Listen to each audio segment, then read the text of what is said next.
प्रातःकालीन स्नेह वंदन। आप सबको मेरा प्यार भरा नमस्कार। और आप सुन रहे हैं आकाश गंगा स्टोरी बुक और सुनते हैं आज की कहानी।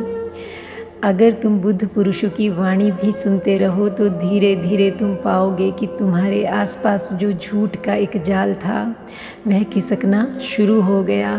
सत्य की एक किरण भी गहन से गहन अंधेरे को तोड़ने में समर्थ है। छोटी सी किरण जन्मों का अंधेरा भी टूट जाता है। एक ही सुख है और वह सुख है स्वयं में रमण। काम वासना का सार है दूसरे में सुख की आशा और ध्यान का सार है स्वयं में सुख की खोज। बस ये दो ही यात्राएं हैं, या तो दूसरे को खोजो या अपने को। और जिसने दूसरे को खोजा वह अपने को खोज नहीं पाया कभी, और जिसने अपने को खोजा उसे दूसरे की खोज की ज़रूरत ही न रही।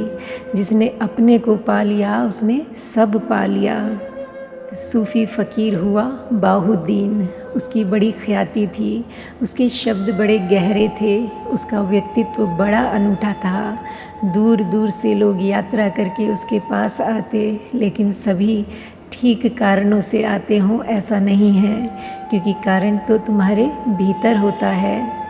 एक आदमी उसके पास इसलिए आ गया था और उसका शिष्य हो गया था कि कैसे मैं भी इतना प्रभावशाली हो जाऊं जैसा बाहुद्दीन है। बाहुद्दीन ने उसे देखते ही कहा कि तुम गलत कारण से सही जगह आ गए हो। तो उस आदमी ने कहा कि क्या मतलब? तो बाहुद्दीन ने कहा कि तुम अपने को बदलने नहीं आए हो, अपने को सजाने आए हो, और तुम मेरे पास ध्यान करने नहीं आए हो। तुम्हारी उत्सुकता अभी भी पर में है। तुम दूसरों को प्रभावित करना चाहते हो और यही तो ध्यान के विरोध में है। तुम सोच समझ कर आओ। उस आदमी को बात तो सही लगी कि वह आया तो इसीलिए है कि दूसरे उससे कैसे प्रभावित हों, कैसे वह भी एक गुरु हो जाए।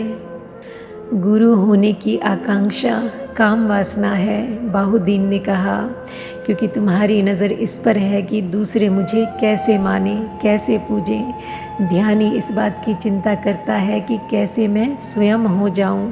कोई पूजेगा नहीं पूजेगा यह उसके विचार में भी नहीं आता।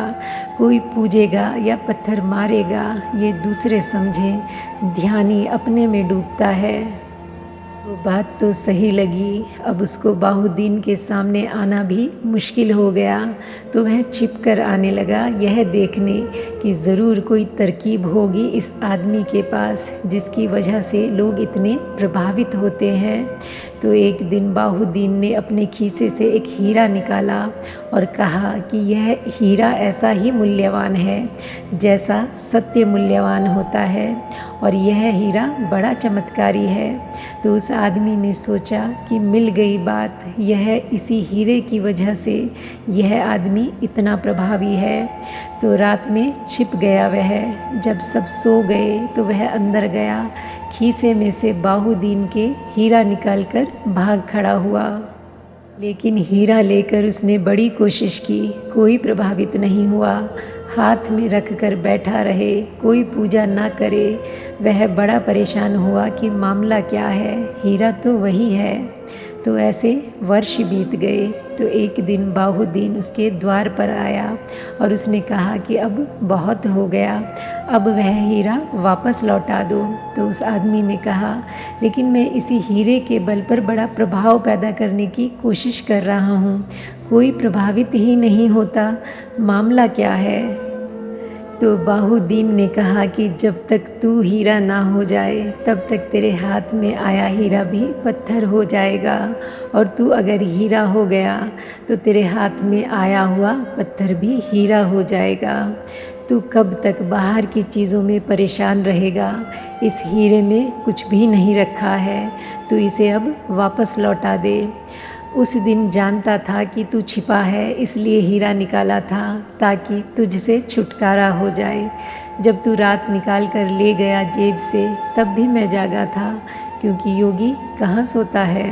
हीरा कहाँ है? और तूने अब काफ़ी दिन प्रयोग कर लिया, अब लौटा दे। और अब तो समझ, बाहर से नज़र को भीतर हटा। हीरा मांगने नहीं आया हूँ, तुझे बुलाने आया हूँ कि अब तुझ में अक्ल आ जानी चाहिए। जीवन के दो ही ढंग हैं, या तो बाहर का हीरा या भीतर का हीरा। जीवन के दो ही मार्ग हैं, या तो तुम भिखारी की तरह खोजते रहो हाथ फैलाकर भिक्षा पात्र लिए, और या तो तुम सम्राट हो जाओ, अपने भीतर झांको। ध्यान की खोज उस मूल स्रोत की खोज है जो नितांत तुम्हारा स्वभाव है, जिसे तुमसे अलग नहीं किया जा सकता। और आज के लिए बस इतना ही। मिलते हैं फिर एक नई कहानी के साथ। तब तक के लिए thank you God and thank you universe.